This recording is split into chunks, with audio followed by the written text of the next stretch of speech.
Saudações a todos os alunos do curso de Licenciatura em Química EAD. Sejam todos bem-vindos a mais uma videoaula da disciplina de Meio Ambiente e Educação.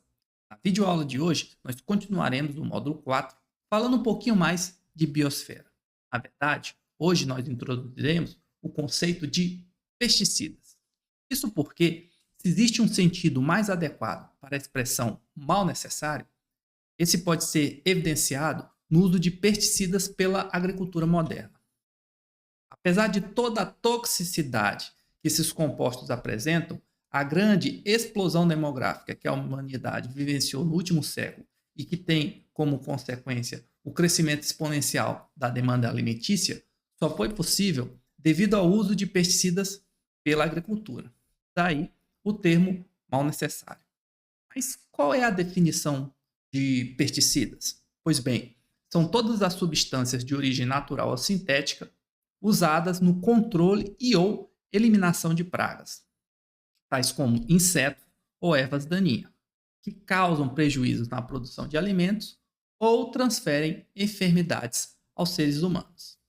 Atualmente, a maior parte de todas as culturas de alimentos comercializadas é produzida com o uso de pesticidas sintéticos, exceto em fazendas de cultivo de produtos orgânicos, em que são usados pesticidas naturais.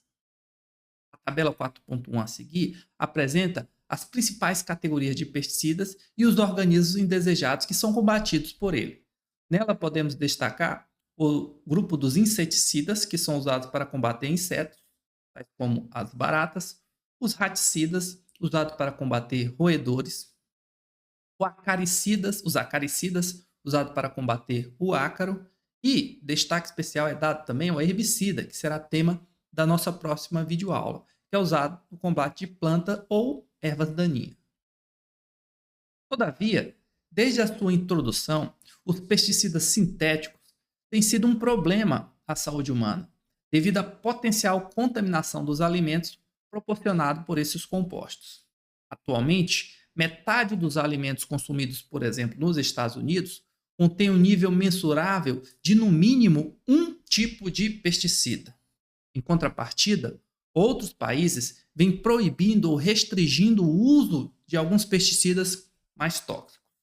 E o Brasil? Como será que ele está nesse cenário? Na animação a seguir, eu trago a vocês um panorama geral do Brasil, denominado Nossa Dose de Veneno.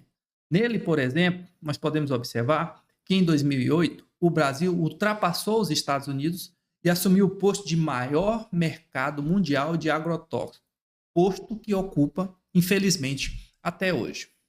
Outro destaque é o crescimento do mercado de agrotóxico nos últimos 10 anos. Em termos mundiais, esse crescimento foi de 93%. Já no mercado brasileiro, esse crescimento, pasmem, foi de 190%. Outro destaque é que, em média, o brasileiro consome 5,2 litros de agrotóxicos por ano. Além disso, em 2011, foi pulverizado um total de 852 milhões de litros de agrotóxicos nas lavouras do país. Por fim, eu trago aqui mais um dado que corresponde à quantidade de propriedades que usam agrotóxicos no Brasil. Ela é de 27% quando essa propriedade tem até 10 hectares, 36% quando ela vai de 10 a 100 hectares e de 80% quando está acima de 100 hectares. Mas quais são, então, as principais culturas afetadas pelos agrotóxicos ou pesticidas? Na animação a seguir, eu trago amostras de alimentos com resíduos de agrotóxicos. E percebam que o pimentão é o mais contaminado, né, com 91,8%, seguido do morango. Nessa apresentação, apenas a batata apresentou um resultado de 0% de contaminação por agrotóxico. Bem, dentro das classes dos pesticidas, os inseticidas tradicionais são usados pela sociedade há séculos, principalmente no controle de doenças, tais como a malária, febre amarela, peste bubônica, entre outras, transmitidas por insetos ou roedores, que são os seus hospedeiros. Os inseticidas tradicionais também são empregados na prevenção de insetos que atacam as culturas de alimentos e no controle de mosquitos e moscas domésticas, que são inconvenientes e proliferam doenças. O mais antigo registro de uso de inseticidas pela humanidade data de 1000 anos antes de Cristo e descreve a queima de enxofre pela chamada fumigação em casas na Grécia. Fumigação é um tipo de controle de praga por meio do tratamento químico realizado com compostos químicos ou formulações, os chamados fumigantes, que são voláteis e que agem em sistemas herméticos, visando a desinfecção de materiais, objetos e instalações que não possam ser submetidas a outras formas de tratamento. Um exemplo prático é o uso do dióxido de enxofre, o SO2, produzido pela queima do enxofre elementar sólido, algumas vezes por incorporação do elemento em velas. Tal tipo de tratamento perdurou até o século XIX. Ao longo da história, diversos outros tipos de materiais de origem natural já foram usados como inseticidas, tais como o mercúrio, o arsênio, a nicotina e o tabaco. Contudo, tais compostos são muitas vezes mais tóxicos para os humanos e outros mamíferos, especialmente nas doses que são necessárias para serem usadas como pesticidas. Ou seja, são mais tóxicos para os humanos do que contra as pestes que eles se propõem a combater, o que chega a ser um contrassenso. Além disso, alguns metais, tais como o arsênio, não são biodegradáveis e permanecem indefinidamente na água, solo e sedimentos, podendo inclusive entrar na cadeia alimentar. As tentativas de combate a pragas e insetos foram relativamente ineficazes até o desenvolvimento dos inseticidas químicos modernos. O primeiro deles foi o DDT, o para-diclorodifeniltricloretano, que é apresentado aqui na animação, e foi sintetizado durante a Segunda Guerra Mundial para controlar as epidemias de tifo e malária. Esse pesticida, ou esse inseticida, para ser mais preciso, ele pertence à classe dos chamados inseticidas organoclorados. E, por sua descoberta, o químico suíço Paul Hermann Miller recebeu o Prêmio Nobel de Medicina em 1948. Após a guerra, o DDT foi o primeiro pesticida de uso agrícola usado amplamente, devido às diversas características que o qualificam como um inseticida ideal. Dentre essas características, podemos destacar a elevada estabilidade química, ou seja, ele tem uma degradação lenta sob condições ambientais. Podemos destacar também a baixa solubilidade em água, exceto na presença de oxigênio ou de nitrogênio nas moléculas. Também podemos destacar a alta solubilidade em meios lipofílicos, como o tecido adiposo de seres vivos. E aí, um destaque especial é dado pelo fato de que, por ser hidrofóbico, o DDT penetra, então, rapidamente na camada externa serosa dos insetos e, após a penetração, os paralisa rapidamente. Ele atua ligando-se, então, às células nervosas de insetos, mantendo abertos os canais moleculares que admitem os íons de sódio, e a abertura desses canais acarreta um estímulo descontrolado dos nervos, promovendo, então, a paralisia dos insetos. Por fim, podemos destacar a toxicidade relativamente alta para insetos, mais baixa para humanos. Essas características fazem do DDT um inseticida persistente, ou seja, cada aplicação dura um longo período de tempo. Entretanto, não demorou muito para que os insetos ganhassem resistência ao DDT, o que acarretou em perda de sua eficiência e o declínio do seu uso por volta da década de 70.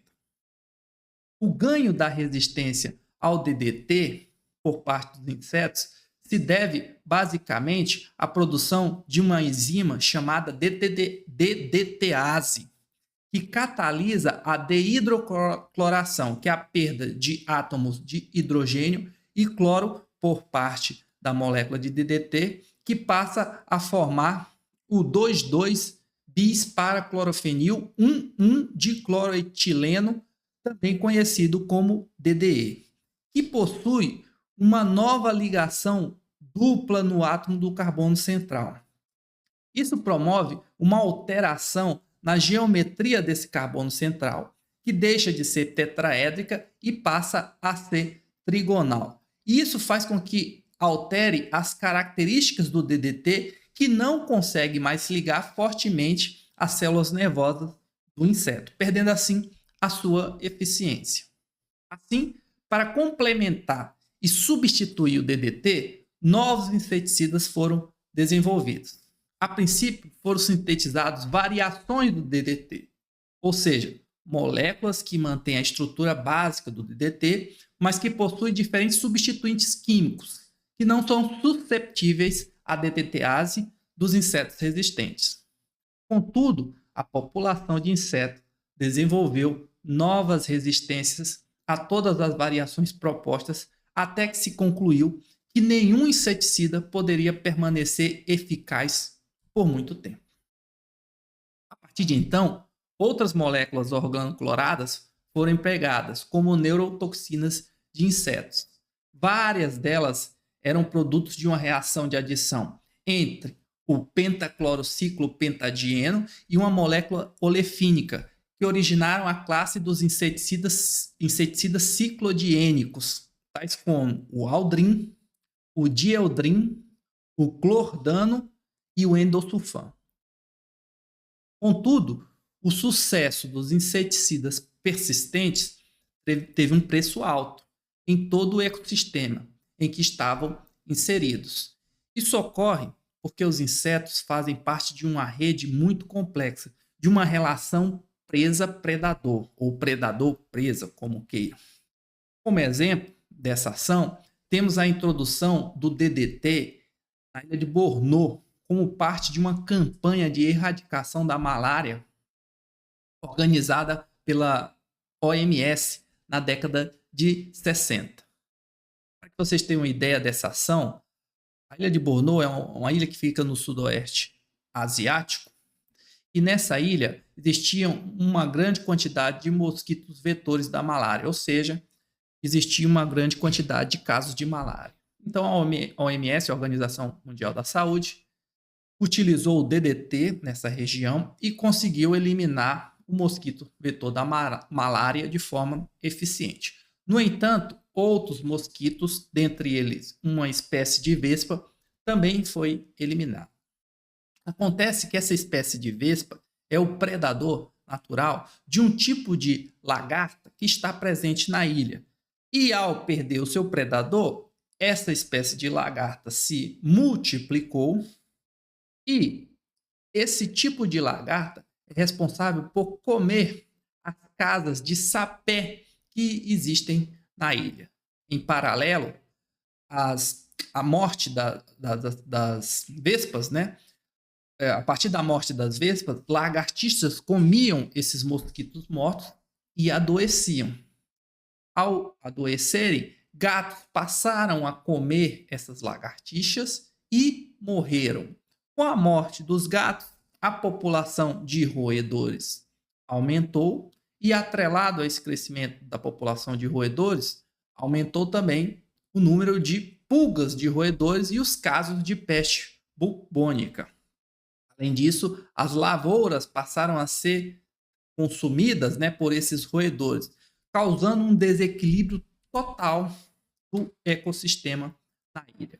A solução que foi encontrada, então, para restabelecer o equilíbrio foi reintroduzir gatos nessa ilha. Essa correlação de fato ilustra o princípio da bioacumulação em cadeias alimentares. Esse princípio descreve que as substâncias químicas na presa se concentram no predador, no caso aqui, nos gatos, que acabaram morrendo, caso essas substâncias químicas não sejam degradadas e expelidas rapidamente. Por conta disso, o DDT foi, em meados da década de 70, proibido para a maioria de seus usos em diversos países industrializados. Devido aos problemas ligados, então, à bioacumulação, os inseticidas organoclorados foram amplamente substituídos por compostos altamente potentes, mas não persistentes, e que se quebram rapidamente em produtos inofensivos e solúveis em água. Dentre esses compostos, as duas classes mais usadas são os organofosforados e os carbamatos. Esses inseticidas são poderosas neurotoxinas e atuam inibindo a enzima acetilcolinesterase, que hidrolisa o neurotransmissor acetilcolina. Quando a acetilcolina, então, se liga aos seus receptores, uma célula nervosa continua a fornecer o estímulo até a acetilcolina ser quebrada pela acetilcolinesterase, que está presente na sinapse. Como a gente pode ver aqui na representação, a acetilcolina, então, é quebrada pela acetilcolinesterase, formando acetato e colina. Ou seja, novamente, a acetilcolina é quebrada pela acetilcolinesterase, formando colina e acetato. E essa quebra da acetilcolina é que controla justamente essa sinapse nervosa. De forma que, se a acetilcolinesterase for inibida pela ação do inseticida, o estímulo dos nervos continuará de forma descontrolada, levando à paralisia e à morte. Os inseticidas organofosforados apresentam a seguinte forma geral, com um átomo central de fósforo ligado a uma espécie de oxigênio ligado a um radical R, que é um grupo orgânico, um grupo orgânico. Esse átomo central de fósforo também está ligado a um grupo X, que é um grupo orgânico ligado a um enxofre ou a um oxigênio. Também está ligado a um oxigênio ligado ao grupo orgânico e com uma ligação dupla a um enxofre. Dentre os inseticidas organofosforados, podemos destacar o paration. Percebam que aqui eu tenho essa estrutura básica central. O malation, novamente aqui respeitando essa estrutura básica central. E o clorpirifos, novamente aqui respeitando essa estrutura básica, essa fórmula geral dos organofosforados. Já os carbamatos apresentam a seguinte forma geral, com átomo de carbono central, com uma dupla ligação oxigênio, uma ligação simples oxigênio ligado a grupos orgânicos. Esse carbono também está ligado a um NH ligado a grupos orgânicos. Dentre eles podemos destacar o carbaril, percebam aqui a estrutura básica do carbaril mantida, a fórmula geral, e o alicarb, novamente aqui com a sua estrutura, sua fórmula geral mantida. No entanto, a toxicidade dos inseticidas organofosforados e carbamatos é bem maior do que dos inseticidas organoclorados. Como exemplo, os pesticidas paration e alicarb têm causado mortes e danos à saúde de muitos trabalhadores agrícolas. Consequentemente, as vantagens ambientais adquiridas por esses agentes não serem persistentes são suprimidas pelos impactos à saúde humana. Nesse sentido, nós vamos falar um pouquinho agora sobre os inseticidas naturais. Isso porque muitas plantas podem produzir moléculas para sua própria proteção. Essas moléculas podem matar ou inativar insetos, o que tem despertado a atenção de químicos que podem, por sua vez, isolar algum desses compostos para serem empregados no controle de insetos. Dentre esses compostos que podem ser isolados, nós destacamos a piretrina, que é isolada da flor do crisântemo. Essa piretrina, ela atua como inseticida natural num mecanismo similar ao que ocorre com os inseticidas organofosforados, ou seja, inibição da acetilcolinesterase, e já vem sendo usado ou já foi utilizada pelo exército de Napoleão no combate do piolho. e continua sendo usado em inseticidas na forma de aerossol para combate de pulgas em cachorros. Um dos problemas da piretrina, porém, é que ela é fotossensível. Outro inseticida natural que destacaremos aqui é a rotenona, que é extraída das raízes do feijão. A rotenona já é usada há séculos para eliminar peixes. É um piscicida. E também pode ser usada, já é usada há 150 anos, nas colheitas de tubérculos, por exemplo. Assim como o anterior, esse inseticida natural também utiliza um mecanismo de ação semelhante aos organofosforados, inibição da acetilcolinesterase. E também é um inseticida fotossensível. O problema é que a exposição crônica à rotenona é comumente associada ao mal de Parkinson. Bem, pessoal, essa foi nossa videoaula de hoje. Na próxima videoaula, nós continuaremos o módulo 4, falando um pouquinho mais de biosfera, abordando o tópico herbicidas e alimentos geneticamente modificados. Eu desejo a todos uma ótima semana e nos vemos aí na próxima videoaula.